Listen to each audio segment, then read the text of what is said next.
Selamat datang di podcast Suara Bella, suara warga sadar pajak Bengkulu dan Lampung. Podcast ini adalah ruang ngobrol santai tapi bermakna, tempat kita bahas hal-hal penting seputar perpajakan dan update regulasi terbaru yang langsung berdampak bagi wajib pajak. Saya Seto, hari ini saya bersama dengan teman saya, Adi. Apa kabar Mas Adi? Alhamdulillah baik. Halo kawan pajak semua, selamat datang lagi di podcast Suara Bella, podcast Kanwil DJP Bengkulu dan Lampung. Nah, di podcast ini kita mau bahas apa nih Mas Seto nih? Iya, hari ini kita akan membahas topik yang masih hangat di dunia perpajakan dan digital, yaitu PMK 37 tahun 2025 tentang penunjukan pihak lain sebagai pemungut PPh 22 dalam perdagangan melalui sistem elektronik.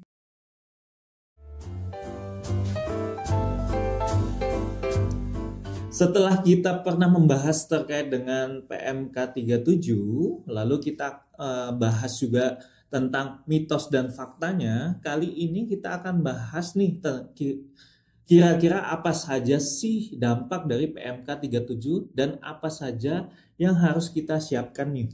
PMK 37 Marketplace ya Mas Seto ya? Iya, ya, benar. Kita kan sebelumnya pernah 2 kali tuh terkait pertama tentang kita bahas regulasinya, sisi regulasinya, kemudian kita bahas apa aja sih fakta dan mitosnya. Nah, kita sekarang akan membahas apa sih dampak PMK 37 ini bagi masyarakatnya. Sebelum kita masuk ke situ, kita mungkin bisa nge-refresh sedikit ya tentang PMK 37 ini. Nah, di PMK 37 ini kan intinya pemerintah itu menunjuk marketplace, ya, menunjuk platform digital sebagai pihak yang harus memungut PPh pasal 22 atas transaksi penjualan barang yang dilakukan oleh pedagang secara online yang berdagang secara online melalui platform digital mereka.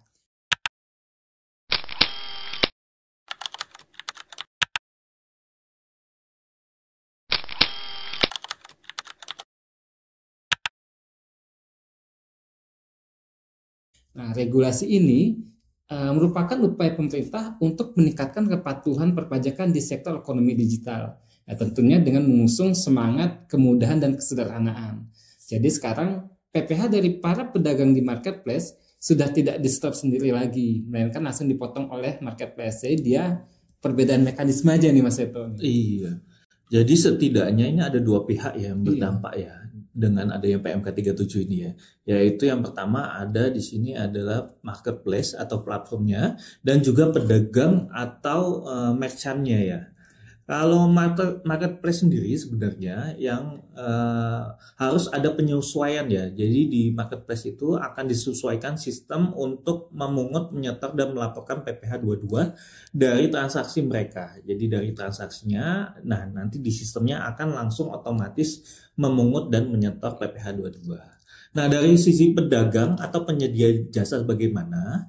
Kalau penyedia jasa di marketplace atau platform tersebut, terutama yang sudah ber-NPWP dan telah memiliki batas transaksi tertentu, yaitu di atas 500 juta, penghasilan mereka akan dikenakan PPh 22 langsung oleh platform sebelum uang ditransfer ke rekening mereka. Jadi sebelum uangnya diberikan itu ternyata dipotong atas pajaknya dahulu. Pedagang dan marketplace juga harus memberikan data berupa NPWP atau NIK dan alamat korespondensi kepada marketplace atau platform sebelum penghasilan diterima atau diperoleh. Jadi datanya yang disiapkan adalah NPWP atau NIK ya. Nah betul itu Mas Seto. Tapi jangan lupa bahwa ada batasan untuk pedagang online yang dikecualikan dari pemungutan PPh pasal 22 oleh marketplace. Yaitu pedagang online orang pribadi dengan peredaran bruto tidak lebih dari 500 juta setahun. Bagaimana agar pedagang ini tidak dapat benar-benar mendapatkan pengecualian dari pungutan ini? Nah, pedagang itu harus menyampaikan surat pernyataan yang menyatakan bahwa penghasilan bruto dalam tahun pajak berjalan sampai dengan 500 juta itu bagi wajib pajak orang pribadi. Nah, pernyataan ini sampai kapan sih harus disampaikan? Nah, itu harus terus disampaikan oleh wajib pajak orang pribadi ke marketplace sampai dengan penghasilan dia itu melebihi 4,8. Ketika penghasilan dia melebihi 4,8 miliar, nah dia otomatis tidak bisa memanfaatkan fasilitas ini. Nah, ini berarti emang terkait dengan UMKM ya, yang kita tahu bahwa pedagang yang memiliki fasilitas di bawah 4,8 itu bisa menggunakan tarif sebesar 0,5% ya. 0,5% betul. Dan kalau misalkan penghasilan dia masih di bawah 500 juta, dia bisa untuk tidak dipotong oleh marketplace. Jadi tidak dikenakan pajak. Tidak dikenakan pajak.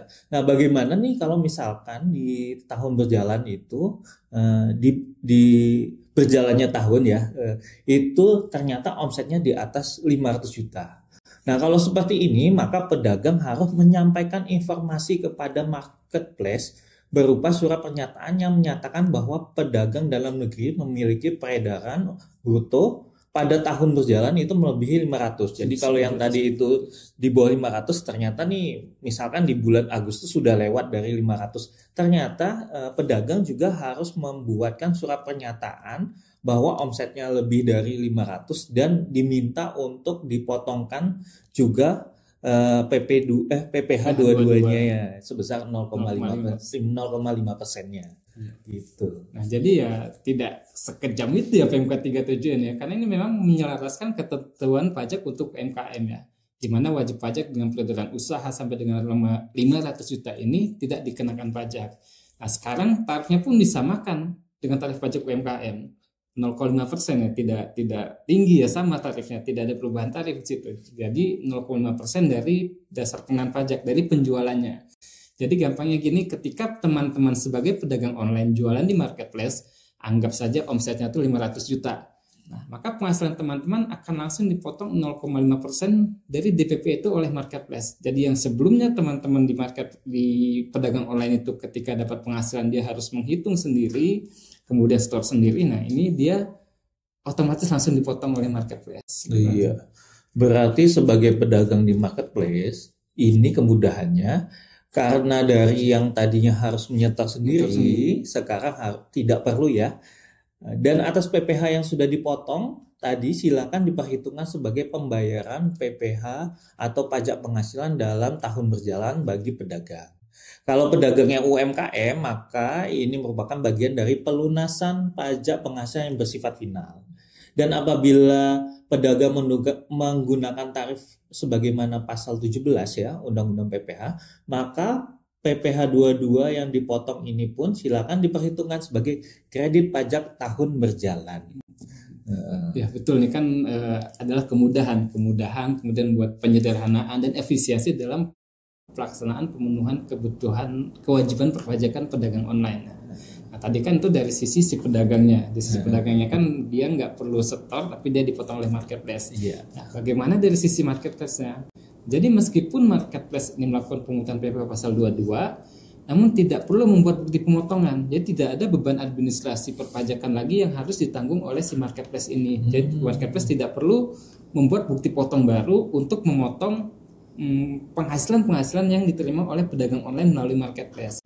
Nah, dia cukup dokumen tagihan atas penjualan barang atau jasa yang dilakukan marketplace itu merupakan bukti potong yang sah gitu. Nah, dokumen itu merupakan dokumen yang dipersamakan sebagai bukti potong PPh pasal 22.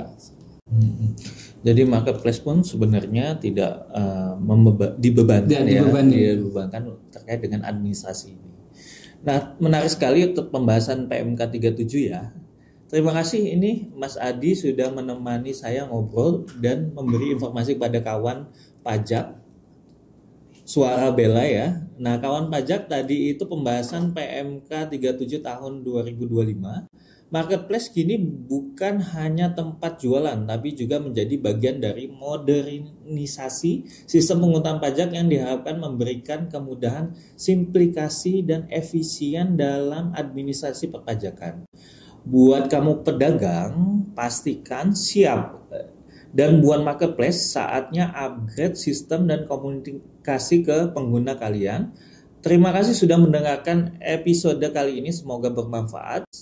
Jangan lupa follow podcast ini dan bagikan ke teman-teman sesama pelaku bisnis digital. Sampai jumpa di episode berikutnya. Sampai jumpa dan tetap semangat membangun bisnis yang patuh pajak. Suara Bela, sampai ketemu lagi di episode berikutnya.